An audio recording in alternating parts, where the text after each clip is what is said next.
Masoivo andray ny fitenenana.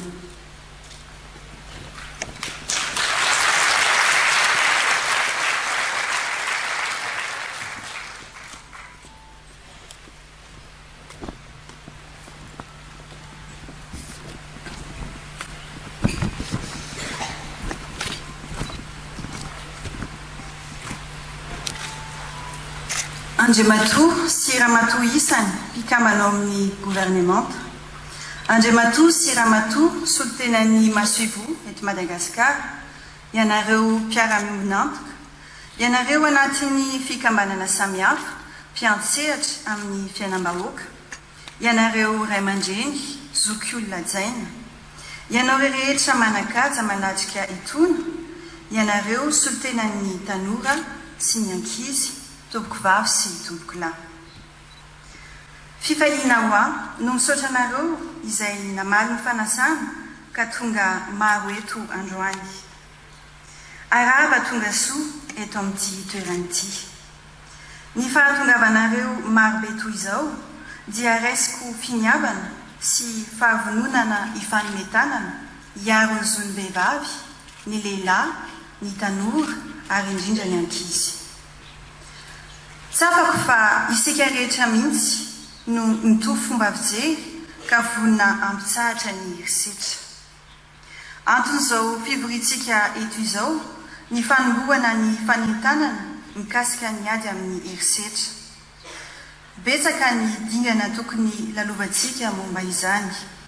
Tsy vitan'ny resaka ambava fotsiny ny famongorana ny herisetra fa mila fandraisana andraikitra. Ho atao lahara-pahamehana noho izany ny famolavolana lalàna miompana manontolo amin'ny ady amin'ny herisetra mba ho fiarovana ny zon'ny olombelona. Mpiara-miombonantoka fototra amin'izao ady amin'ny herisetra izao ny ratsan'ny firenena mikambana misahana ny ponina na ny UNFPA. Tolorako fisaorana eram-po iratsaina izy ireo amin'ny fiara-miasa rehetra teo aloha sy izay mbola iarahana. Tsy ho vita rery ny ady amin'ny herisetra fa mila fiara-miasa amin'ireo rafitra samihafa toy ny ministeran'ny filaminam-bahoaka, ny ministeran'ny fitsarana ary ministeram-ponina izay miara-miasa mikitsy hatrany. Izay indrindra no antony tsy nisalasalako iona tamin'ny ministry ny filaminam-bahoaka andaniny ary ministry ny fitsarana ankilany. Noresahanay ny fahafahana mametraka rafitra isorohana ny herisetra, anafaizana ny tomponantoka amin'izany ary ny anohanana sy andraisana antanana ireo ianjadian'ny herisetra.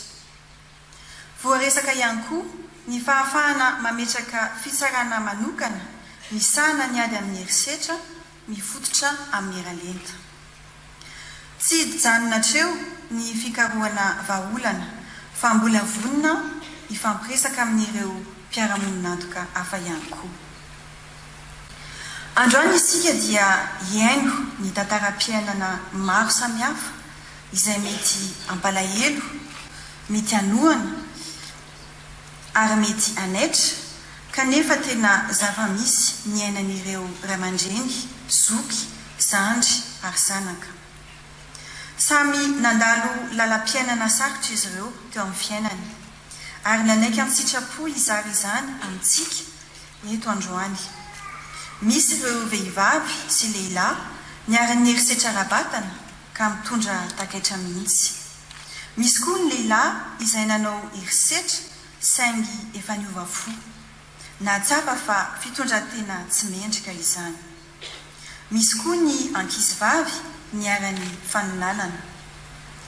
Ny mampitovy azy rehetra ireo anefa dia ny finiavana ivoatra ka tafavoaka tamin'izany olana nangeja azy ireo izany. Mino aho fa miara-manaiky amiko ianareo fa mendrika hoderana izany fasahin'izy ireo izany, koa manasa antsika rehetra ary aho hiara hitehaka ho fanomezam-boninahitra sy fisaorana azy ireo.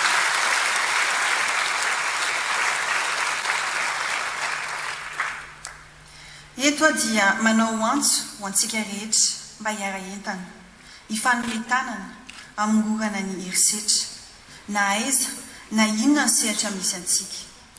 Matoky aho fa na ny mpanabe na ny androm-panjakana na ny fikambanana na ny mpitantana ara-panjakana isantsokajina na ianao na izaho dia samy afaka mitondra ny anjara-biriky avokoa ho fampisaharana ny herisetra.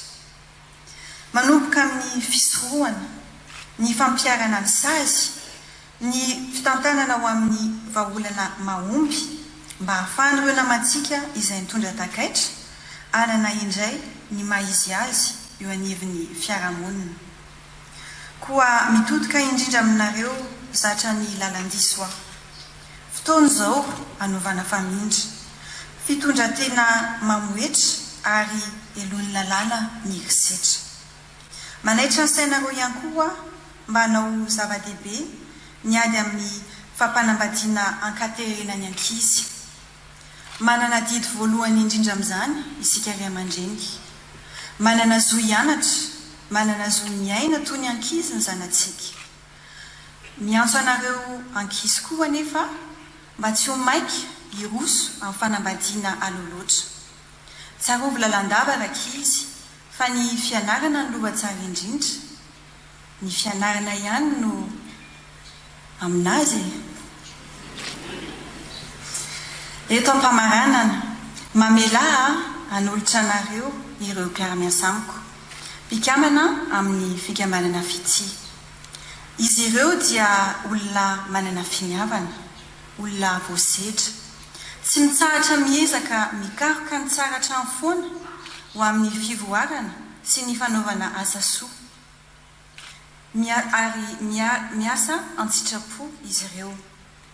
Samy resy lahatra avokoa izahay fa rehefa miray ina dia azo atao ny manome ny tsara indrindra ao anatinay ho an'ny mpiara-belona rehetra. Koa manasa azy ireo aza androso eto anoloana zafatsy.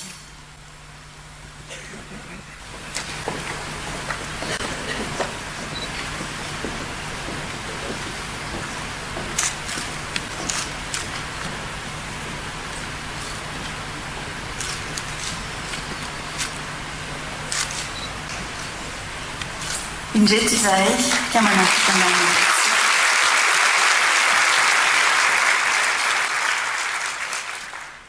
koa andao ary miara-iteny isika amin'ny feo iray hoe melohako ny herisetra. Mankasitraka tompoko lahy, mankatelina tompoko vavy.